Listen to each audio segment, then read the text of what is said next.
Jaya Radha Madhava Kunja Bihari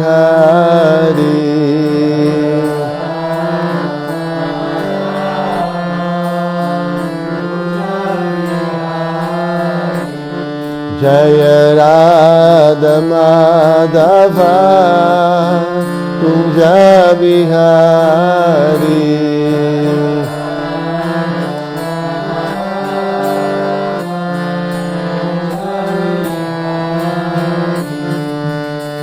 Gopi Jana Vallabha Girivaradari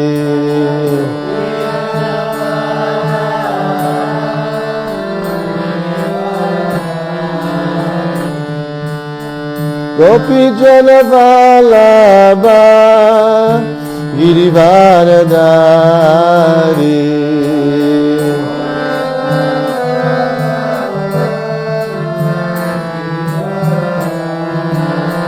Jaya Radha Madhava Kunja Bihari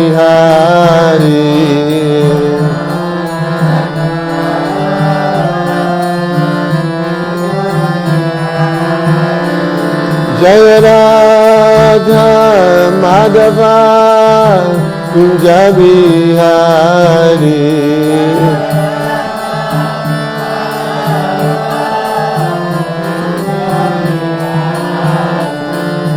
Gopi Jana Vallabha Girivaradari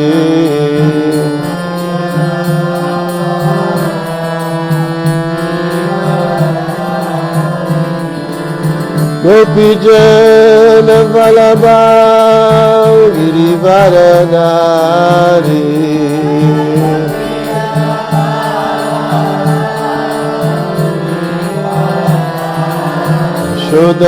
Yashodanandana Vraja Jana Ranjana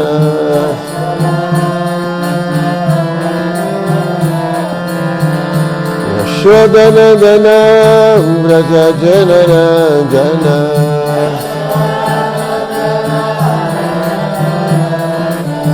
Yashodanandana Vraja Jana Ranjana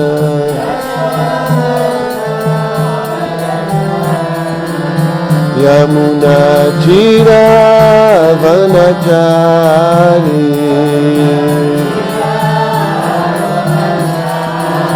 Yamuna Tira Vanachari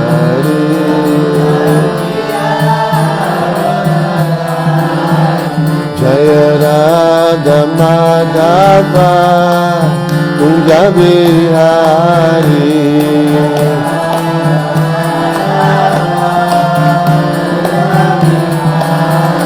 Jaya Radha Madhava Kunja Bihari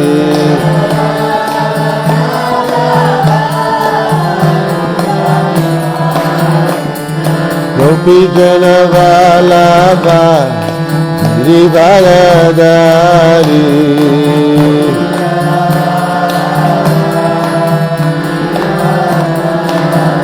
Jaya Gopi Jana Vallabha Girivaradari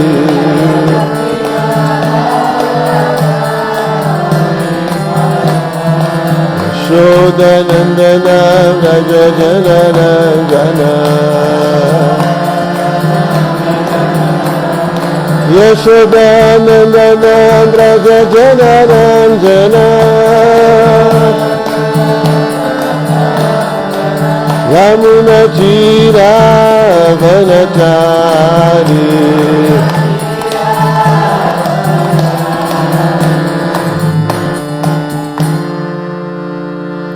Não para mais.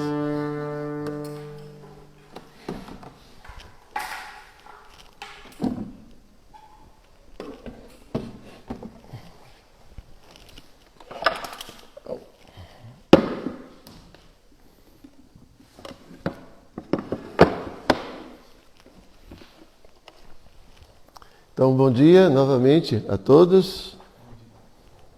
Tudo bem? Então vamos continuar nosso estudo do Srimad Bhagavatam. Aqui em Vrajadama nós estamos lendo o canto 8, o capítulo 5, intitulado Os semideuses recorrem à proteção divina. Nós vamos ler hoje o verso número 24. O verso 24 também tem um significado, não é tão grande, dá para a gente ler todo hoje, sim. Om Namo Bhagavate Vasudevaya.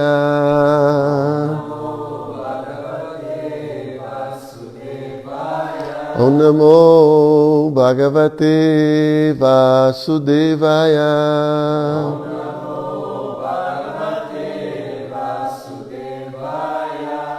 Om Namo Bhagavate Vasudevaya.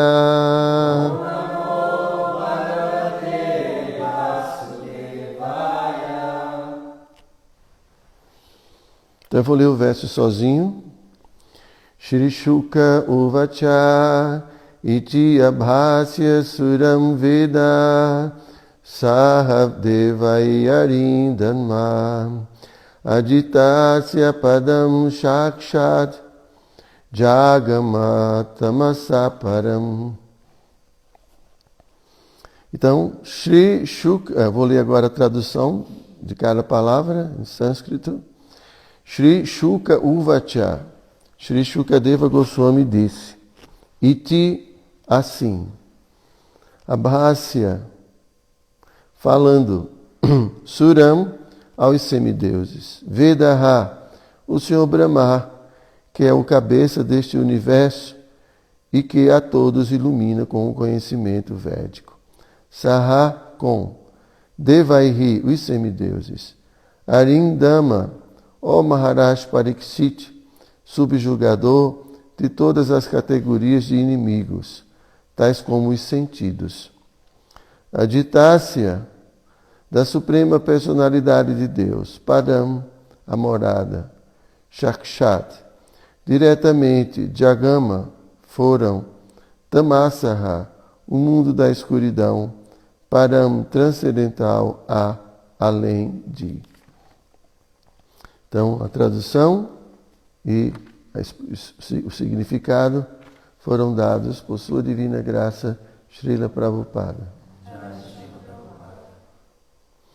Ó Maharaj Parikshit, subjugador de todos os inimigos, depois que terminou de dirigir a palavra aos semideuses, o Senhor Brahma levou-os consigo para a morada da Suprema Personalidade de Deus, que está além deste mundo material.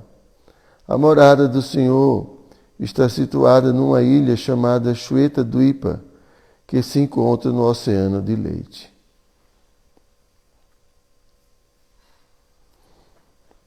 Significado. Maharaj Parikshit é aqui chamado de Arindama, subjugador de todos os inimigos. Temos inimigos não apenas fora de nossos corpos, senão que dentro de nossos corpos existem muitos inimigos, tais como os desejos luxuriosos, a ira e a cobiça. Maharaj Parikshit é especialmente tratado de Arindama, porque em sua vida política foi capaz de subjugar toda classe de inimigos. E muito embora fosse um rei jovem, tão logo ficou sabendo que deveria morrer dentro de 7 dias, ele deixou o seu reino. Ele não seguiu os ditames dos inimigos dentro de seu corpo, tais como a luxúria, a cobiça e a ira. Ele não ficou nem um pouco irado contra o filho do Muni que o amaldiçoara. Ao contrário, aceitou a maldição e, na associação de Shukadeva Goswami, preparou-se para encontrar-se com a morte. A morte é inevitável. Ninguém pode sobrelevar a força da morte. Portanto, Maharaj Parikshit, enquanto exuberava tanta vida, queria ouvir o Srimad Bhagavatam. Consequentemente, ele é aqui chamado de Arindama. Outra palavra, Surapriya, também é expressiva. Embora seja igual com todos, Krishna, a suprema personalidade de Deus, tem propensão especial por seus devotos. Je bhajanti tuman bhaktya mai te teshu chapyaham. Os devotos são todos semideuses. Neste mundo existem duas classes de homens. Uma delas chama-se Deva e a outra chama-se Asura. O Padma Purana afirma: Dvo bhuta sargo loke asmin, daiva asura eva cha, Vishnu bhakta smrito deva, asuras tad viparyaha. Todo aquele que é devoto do Senhor Krishna é chamado de Deva, e outros, mesmo que sejam devotos dos semideuses, são chamados de Asuras. Ravana, por exemplo, era um grande devoto do Senhor Shiva, mas ele está incluído entre os Asuras. Hiranyakashipu é igualmente apresentado como grande devoto do Senhor Brahma, contudo também ele era uma Asura. Portanto, somente o devoto do Senhor Vishnu é chamado de Sura, aquele que não é Asura. O Senhor Krishna fica muito satisfeito com seus devotos, mesmo que eles não estejam na fase do mais elevado serviço devocional. Mesmo quem está situado nas etapas inferiores do serviço devocional é transcendental. E se ele não deixa de praticar a vida devocional, continua sendo Deva ou Sura. Se ele persiste neste caminho, Krishna sempre estará satisfeito com ele e dar-lhe-á todas as instruções para que ele possa muito facilmente retornar ao lar, retornar ao Supremo. Com relação a Aditya Padam, a morada da Suprema Personalidade de Deus, situada no oceano de leite deste mundo material, Srila Vishwanatha Chakravarti Thakur diz: Padam kshorodadhi stha shweta dvipam tamasa prakrite param. A ilha conhecida como Shweta Dvipa, que fica no oceano de leite, é transcendental. Ela não tem nenhuma ligação com este mundo material. O prefeito de uma cidade deserta tem a seu dispor uma casa de repouso, onde o governador e importantes funcionários governamentais possam ficar. Semelhante hospedaria não é uma casa comum. Do mesmo modo, embora fique no oceano de leite e esteja neste mundo material, Shweta Dvipa é Padam, é completamente transcendental. Jai Srila Prabhupada Ki Jai. Om Jnana Timirandasya Jnanam Jana Shalakaya Chakshu Militam Jena Tasmai Shri Gurave Namaha. Shri Chaitanya Manobhistam Istaptam Jena Bhutale Swayam Rupa Kada Mahyam Dadati Swapadam Tikam. Namo Vishnu Padaya Krishna Prestaya Bhutale Srimati Hridayananda Goswami Iti Namine. Namo Vishnu Padaya Krishna Prestaya Bhutale Srimati Bhakti Vedanta Swamini Iti Namine. Vanchakalpa Taruvyascha Kripa Sindhu Vyaevacha Patitanam Pavanebhyo Vaishnavebhyo Namo Namaha.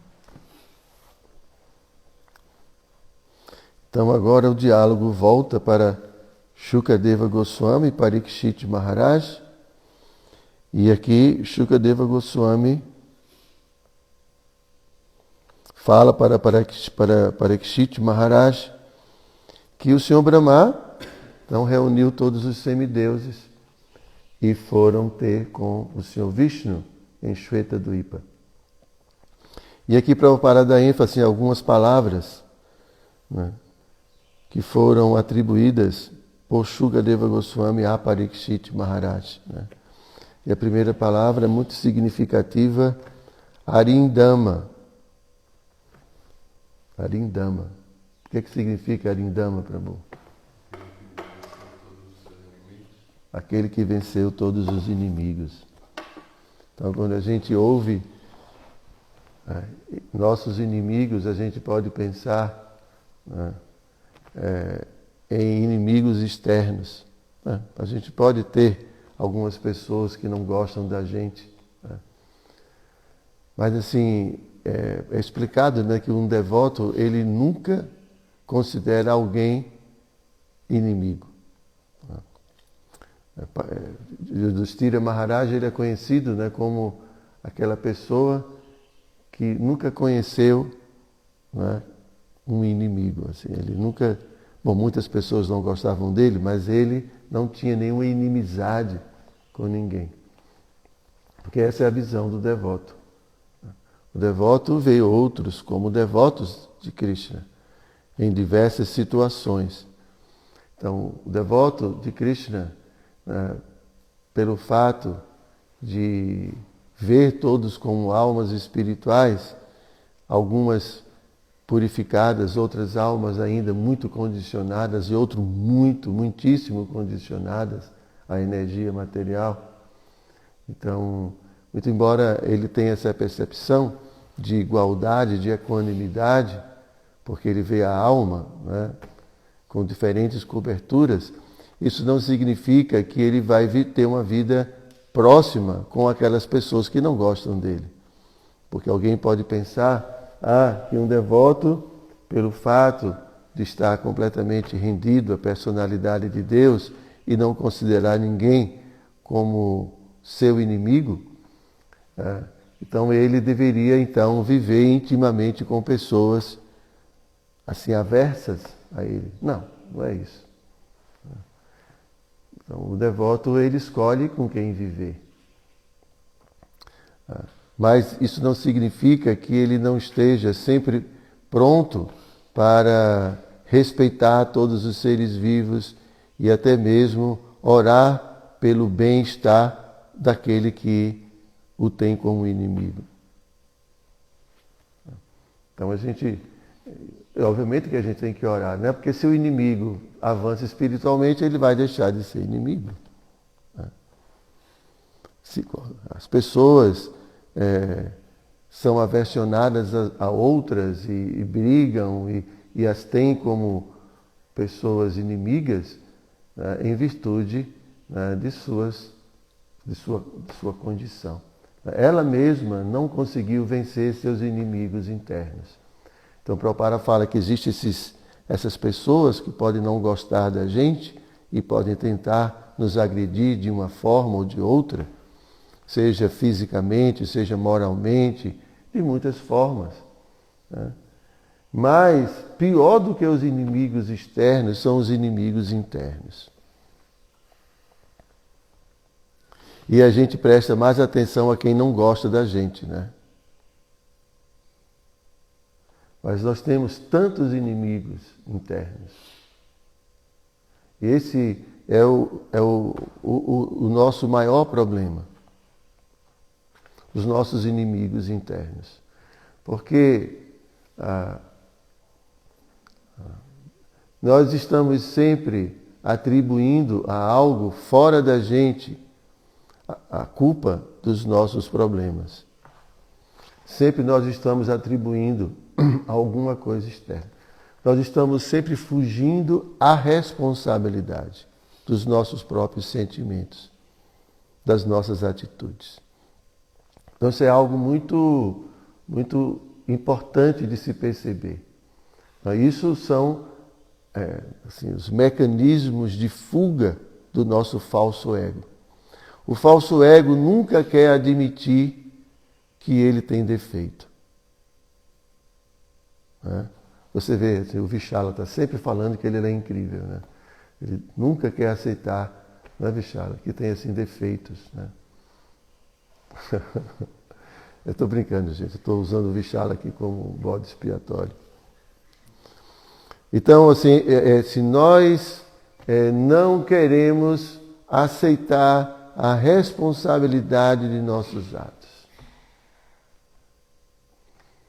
Porque né, se nós aceitamos a responsabilidade dos nossos erros, né, dos nossos defeitos, né, então significa que o meu ego ele vai diminuir. Né? Então eu não vou me considerar essa pessoa incrível, porque todo mundo, mesmo inconscientemente, isso acontece.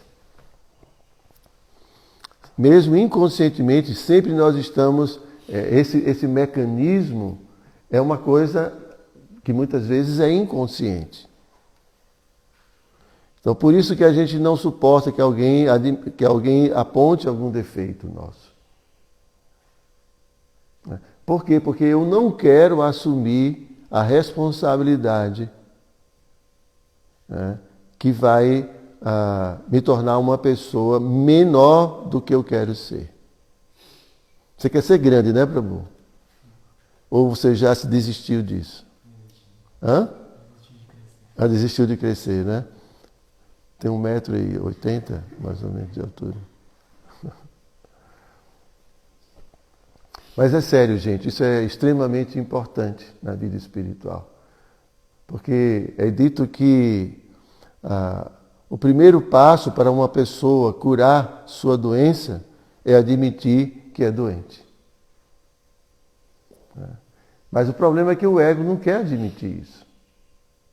Uma pessoa sem consciência, ela nunca quer admitir que ela tem problemas, que ela tem dificuldades. Sempre a tendência é de transferir, né, a responsabilidade dos meus atos a algo de fora. Não, eu sou luxurioso, porque essas devotas são bruxas. Você nunca ouviu isso, né? Isso é uma linguagem, acho que eu espero que tenha sido do passado, né? Mas era assim, os brahmacharis queriam praticar celibato, né? Então eles consideravam o objeto de desejo, demonizavam o objeto de desejo para não cair na tentação. Então, a culpa da luxúria não é sua, está no outro, ou na outra, porque as devotas deviam ter alguma, não sei se tinha alguma forma também de demonizar esses trastes, ou esses machões, todo mundo desejando um ao outro, né? Mas tem que ter alguma coisa, a gente tem que atribuir, a gente tem que colocar fora. E a gente não percebe que é a minha luxúria, eu que tenho desejo. Entende como funciona? Então, se eu agrido outra pessoa, não, a culpa não é minha, é porque ele falou alto comigo, então eu meti uma tapa nele. Então a culpa não é sua, a culpa é do outro. Não, a sua agressão foi uma escolha sua.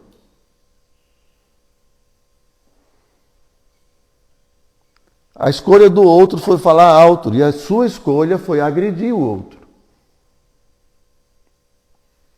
Então não é a culpa do outro, a culpa é sua. Mas a gente não quer admitir a nossa culpa, porque essa é uma forma de fugir da responsabilidade e não afetar o ego falso, que quer sempre estar bem na foto. Sempre o nosso esforço sempre é ser uma pessoa querida por todos.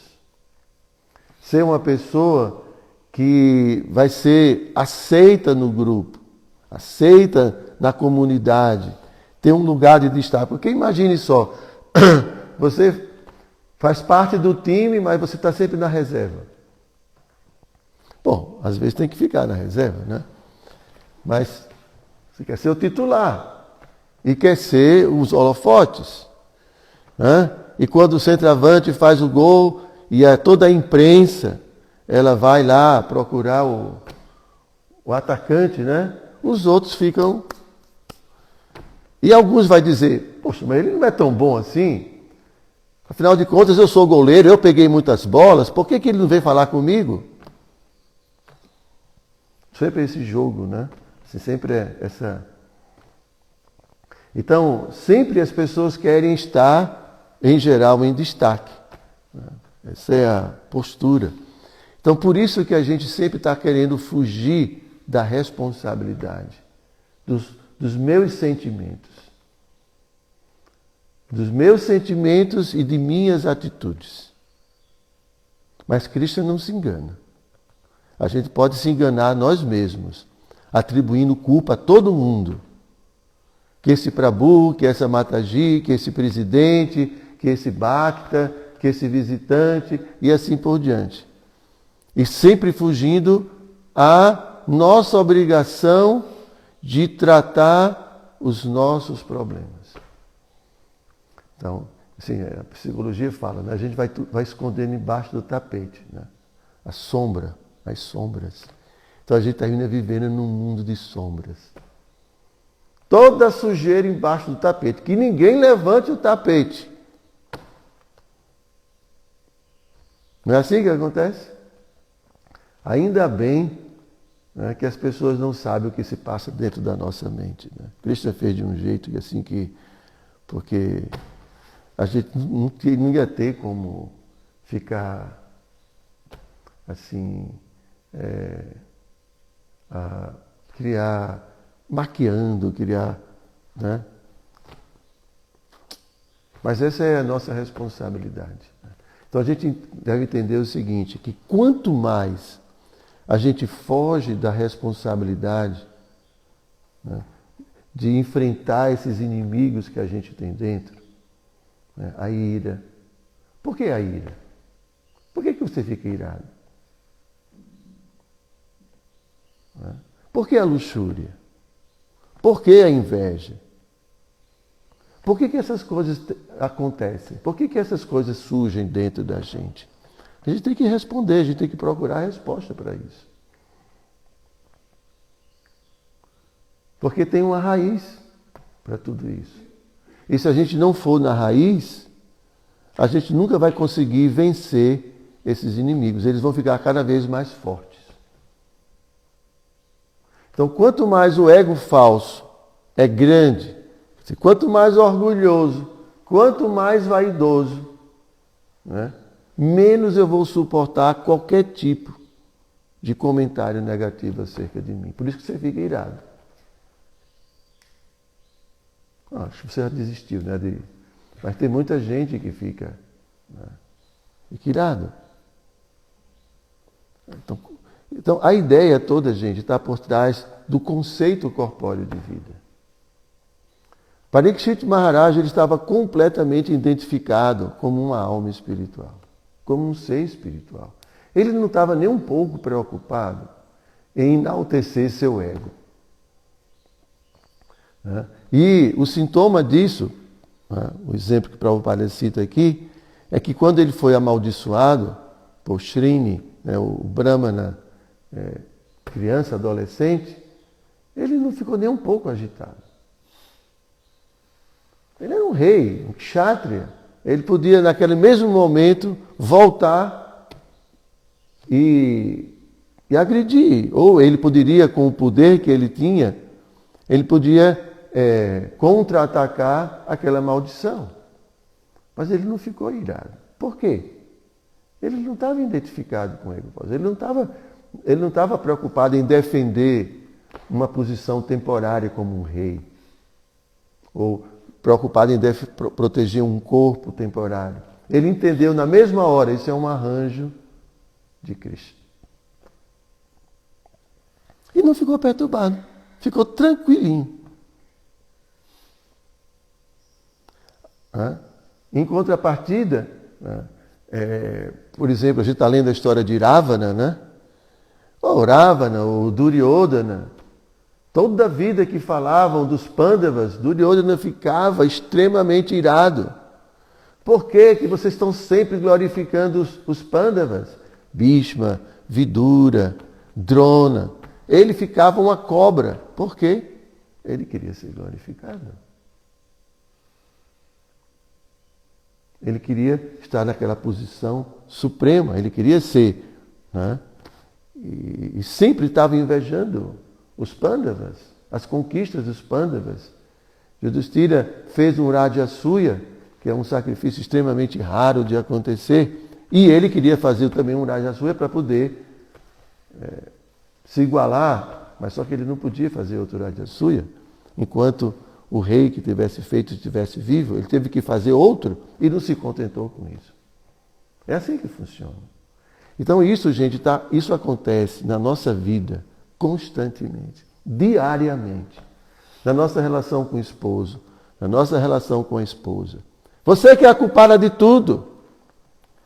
Você que é o culpado de tudo. Você nunca ouviram isso, não? Eu não, eu sou um santo. Eu não tenho culpa em absolutamente nada, porque eu sou perfeito. Isso é fugir da responsabilidade de se tratar, de olhar as suas doenças. Porque a gente tem tudo isso. E não só dessa vida, gente. Nós provavelmente negligenciamos desde muito tempo.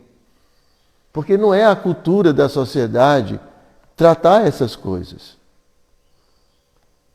A filosofia é pau que nasce torto, morre torto. Já ouviram isso, né? Eu sou assim, você sempre assim, né? Tem essa música? Gabriela. É assim, essa é a cultura. Então as pessoas não procuram fazer essa reforma interior, esse trabalho interior. Vencer esses inimigos. Agora a gente não entende que, pelo fato de não enfrentar esses inimigos, eu vivo sofrendo. Para um devoto que quer servir a Krishna puramente, a primeira obrigação dele é tratar esses inimigos, essas sujeiras. Porque são essas sujeiras que estão, vamos dizer assim, sujando o nosso serviço a Krishna. Você quer serviço devocional puro? Por que seu serviço não é puro? O que é que tem contaminado o seu serviço? Isso que tem dentro da gente. Então é engraçado porque as pessoas, por favor, Krishna, eu quero tanto servi-lo puramente, né? Eu quero ser um devoto puro. A primeira coisa que a gente tem que fazer é olhar para dentro e ver a sujeira que está sujando o meu serviço, a minha atitude de serviço. Primeira coisa, não é fora.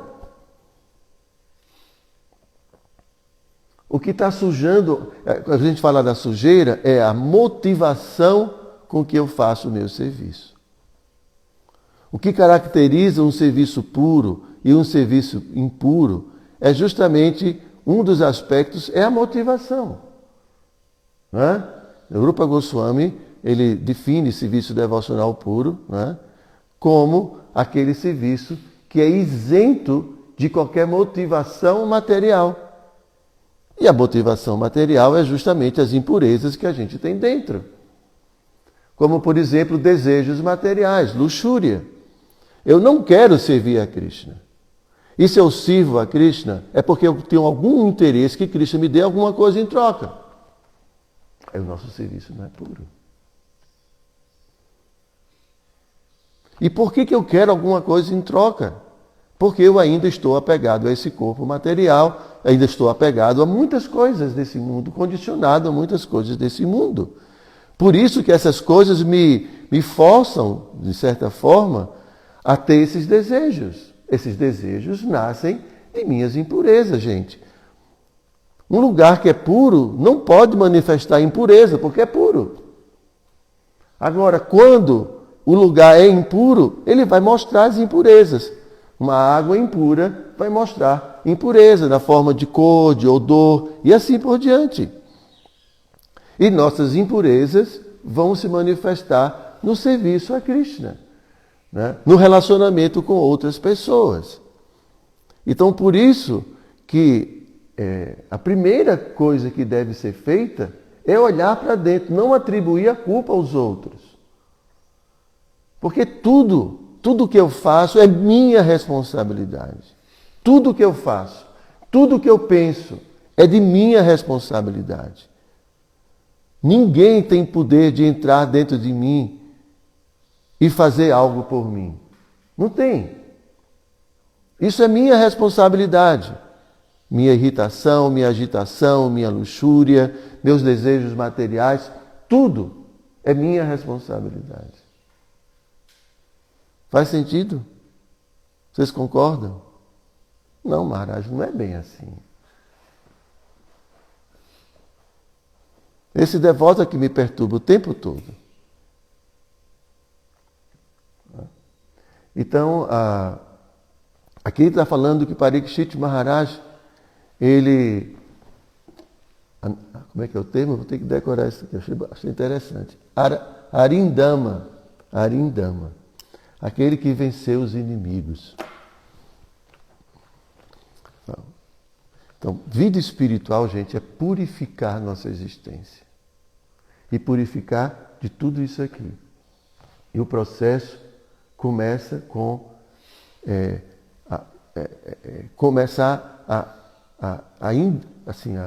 esse esforço de autorrealização, de compreender que somos uma alma. Gente, é assim, se eu estou identificado com o corpo, vão surgir, a partir dessa identificação, milhares de coisas. E, em resumo, a existência material, ela só existe porque a gente está identificado com o corpo. Quando eu falo existência material, eu estou falando de todo esse mundo material que existe dentro da cabeça da gente, de desejos, de tantas coisas. Tudo só acontece porque a gente está identificado com o corpo. E tudo vai deixar de acontecer, ou esse mundo material vai deixar de existir quando eu me identificar plenamente como um ser espiritual. Isso é tudo. Isso é tudo. O que nos faz presos a esse mundo é o ego falso. O ego é o elemento que nos conecta a esse mundo, nós almas. Se você cortar esse ego falso, cortou o contato com essa existência material. Acabou. Prabhupada fala, é só uma questão de consciência. É uma questão de consciência. Estar no mundo material, estar no mundo espiritual é só uma questão de consciência. É só isso. A gente pode estar aqui nesse mundo e não estar aqui nesse mundo. Tudo depende de minha consciência. E quando eu estou identificado com o corpo material, minha consciência está no corpo material, no que os sentidos querem, em tudo que eu aprendi. É um mundo material. Então, por isso, o processo é a autorrealização. A solução de todos os problemas materiais é autorrealização. Não tem outra forma. Essa prática religiosa externa não vai resolver. Não vai resolver. A gente conhece muitos devotos que ainda estão envolvidos no ego falso e agindo por meio do ego falso.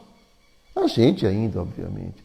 Só que na medida que nós vamos diminuindo nossa identificação, entendendo a raiz do problema, a gente vai eliminando gradativamente todos esses inimigos da nossa vida. Então, por isso que o olhar é para dentro, não é para fora. Não é atribuir aos outros e ao mundo os nossos problemas. É nosso. E como é que a gente cura a autorrealização? Conhecimento. Tem que ler, tem que estudar as Escrituras, entender a visão de mundo desses grandes mestres, como eles olhavam o mundo, como eles interpretam as coisas que acontecem com eles, para a gente poder se iluminar com isso. É assim que eles pensam? Que interessante. Como é que eles conseguem ter essa visão? Quando chegará o dia que eu vou conseguir ver as coisas dessa forma? Porque é exatamente assim, gente. O que nós sentimos é consequência do que nós pensamos. Como a gente interpreta. Isso já é explicado, isso é, vamos dizer assim, ciência. Assim, a psicologia explica isso claramente. Né? Quem estudou já um pouco, por exemplo, de CNV, né, comunicação não violenta, isso explica muito claramente. É o que você pensa. Se você está irritado, para e começa a ver quais as vozezinhas que estão falando dentro. É que ele não devia ter falado aquilo comigo, eu não admito isso. É isso que está lhe agitando. A sua forma de pensar, a sua forma de interpretar. Os sadhus interpretam tudo de uma forma diferente. Parikshit Maharaj interpretou como misericórdia de Krishna. Então pensar, é misericórdia de Krishna. E a natureza desse pensamento me traz paz. Como a natureza do pensamento, aquele estúpido me vai fazer irritado e tomar uma atitude agressiva. É o que eu penso, como eu interpreto as coisas que acontecem. Então aí é conhecimento, maturidade espiritual. Maturidade. Os meus sentidos estão agitados porque eu vi um corpo masculino ou um corpo feminino. Tem que entender. Okay? A natureza do corpo. Eu sou uma alma, mas isso é coisa do corpo, da natureza. Os hormônios e assim por diante. Não vai colocar a culpa na outra pessoa. Né? Por que você quer olhar? Não olhe. Krishna fala, faz como uma tartaruga. Não olha. Então, poxa, como eu estou luxurioso, como eu tenho luxúria, como eu tenho desejo material. Né? E assim, é a forma como a gente interpreta. Isso é conhecimento, maturidade, desenvolvimento espiritual. Agora, quanto mais inimigos vocês tiverem, e se esses inimigos forem muito fortes, aí às vezes a gente não tem... A gente vai ter que ter cada vez mais determinação. E não fugir. Porque fugir não vai resolver. Vai piorar. Vai se acomodar? Não tem jeito. Fomos nós que criamos esses inimigos dentro da gente. Vocês não estão gostando muito do papo não, né? Estão meio agoniados, se mexendo. Está incomodando, não. Mas é isso, fomos nós que criamos esses inimigos. Então, quanto mais uma pessoa se degrada nesse mundo, mais impressões degradadas ele vai ter dentro de sua mente e mais essas impressões degradadas vão persegui-lo. É isso. Você decidiu por muitas coisas da sua vida, se envolveu com muitas coisas desse mundo, essas impressões estão arraigadas na sua mente e elas vão exigir de você, né, novos momentos, desejos, luxúria. Então, por isso, quanto menos a gente se envolver com esse mundo material, com experiências assim, inferiores, melhor para a gente. Né? Tem pessoas que tiveram, graças a Deus, assim, não graças a Deus, mas graças a Deus num sentido, né? Porque Cristo é quem controla tudo. Mas devido às suas escolhas, elas nascem em determinada família, em determinado lugar, e não têm propensões de tamaguna. E tem outras pessoas que desde cedo já escolhem, né, um caminho. E mesmo na mesma família. Às vezes tem a mesma educação. Eu estava vendo outro dia um comentário sobre a violência. né? E o especialista estava citando um livro em que um cara que vivia em presídio, um estudioso, né, ele falou que, na verdade, essa questão da violência é uma questão de escolha. Que na mesma família, né, tem pessoas que escolheram a violência e outros não escolheram a violência.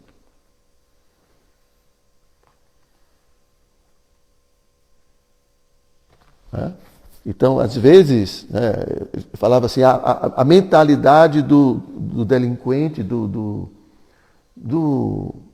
agressor, né, em geral, né, é da natureza da pessoa. Tem pessoas que, pelo menos de acordo com esse especialista, são ruins mesmo.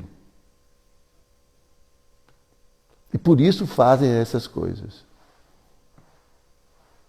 Que não é... Porque ele estava falando isso, porque muitas pessoas atribuem a violência à sociedade. Né? Ah, porque é pobre, é porque não teve oportunidade. Então, por isso que ele se tornou um assassino, um criminoso. Mas tem muitas pessoas que crescem e se desenvolveram nessa mesma situação e não se tornaram violentos nem agressivos. Pelo menos de acordo com esse especialista, assim, a experiência dele de pesquisar 40 anos agressores, ele percebeu que mesmo na mesma família, seus irmãos não escolheram esse caminho. É uma escolha. Então, a gente escolhe, é nossa responsabilidade.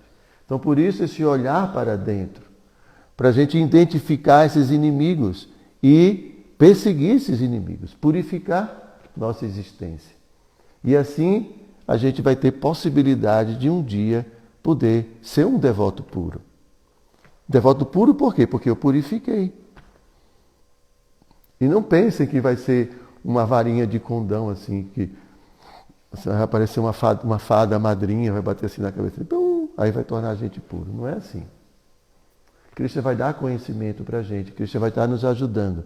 Mas isso é uma escolha nossa, nosso livre-arbítrio. De olhar, eu não quero isso mais para mim. Não quero essa vida. Eu quero me tornar realmente uma alma autorrealizada. Eu quero voltar à minha consciência original. Isso é a nossa escolha. Ok?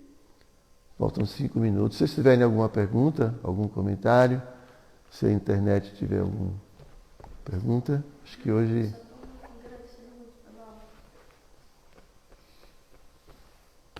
Então é isso, gente. Esse ego falso, ele é o... Diga. Qual que é a raiz? A raiz?